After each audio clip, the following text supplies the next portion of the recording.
নমস্কাৰ জনাইছোঁ। গুৱাহাটীত হৈ থকা লখৰা ৰাস মহোৎসৱৰ কিছু দৃশ্য আপোনালোকৰ আগত দেখুৱাব বুলি ভিডিঅ'টো প্ৰস্তুত কৰিলোঁ।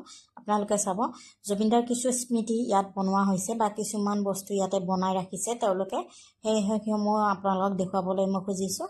ইয়াতে জুবিন ক্ষেত্ৰ এখনো বনাইছে। জুবিন ক্ষেত্ৰখনত কি আছে আপোনালোকে চাই ল'ব নিজে নিজে। তেখেতক ছিংগাপুৰত লৈ যোৱাৰ পৰা বা লৈ অহাৰ পৰা যিখিনি পৰিক্ৰমা চলি আছিল সেই গোটেইখিনি এই জুবিন ক্ষেত্ৰত দেখুওৱা হৈছে।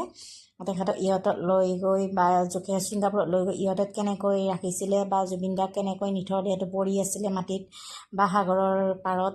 তাৰ উপৰিও সেই যেতিয়া নেকি ছিংগাপুৰত তেখেতৰ নিথৰ দেহ কেনেকৈ আমাৰ অসমলৈকে লৈ আহিছিলে সেই আকাশী যানখনো দেখুওৱা হৈছে। তাৰ লগতে আপোনালোকৰ আকাশী যানখনৰ পৰা জুবিনদাক আমাৰ ইয়ালৈকে বা গুৱাহাটীলৈকে কেনেকৈ লৈ অহা হৈছিলে এম্বুলেঞ্চৰ সহায়ত, সেইখিনিও ইয়াতে দেখুওৱা হৈছে ধুনীয়াকৈ।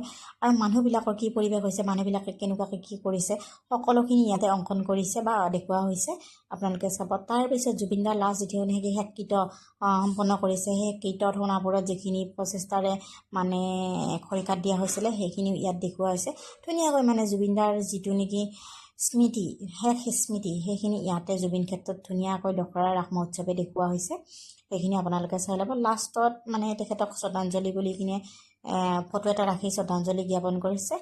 সেয়াই আৰু কি ক'ব। কিছু কিছু বস্তু আছে ভিতৰত, কিছু কিছু বস্তু বনাই ৰাখিছে তেখেতৰ নামত, কিন্তু মই এইখিনিহে দেখালোঁ জুবিন ক্ষেত্ৰতো। বাকীখিনি বাৰু পিছত সম্ভৱ হ'লে মই আপোনালোকক দেখুৱাম।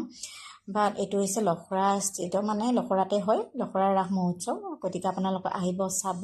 মোৰ ভাল লাগিলে সেইকাৰণে মই ভিডিঅ'টো আপোনালোকক শ্বেয়াৰ কৰিলোঁ। কোনেও যাতে বেয়া ভাবি নলয়, একো বেয়া দোষাৰোপ নকৰে, সেইবাবে আপোনালোকক অনুৰোধ জনাইছোঁ। আৰু আপোনালোকে সকলোতে চাব, সকলোতে যিহেতু জুবিনদাৰ স্মৃতি বনোৱা হৈছে, জুবিনদাৰ নামত কিবা কিবি বনোৱা হৈছে, আপোনালোকেও যদি ক'ৰবাত কিবা দেখা পায় তেতিয়াহ'লে এনেকৈ শ্বেয়াৰ কৰিব, আমি চাম। আমাৰখিনি আপোনালোকে চাব। সঁচাকৈ দাদা এনেকৈ দেখিলে এনেকুৱা লাগে যেন হৃদয়খন ক'ৰবাত নহয় ক'ৰবাত ষ্টপ হৈ যায়। এতিয়া কি কৰিব, উপায়টো নাই, আমিতো চাবই লাগিব ন।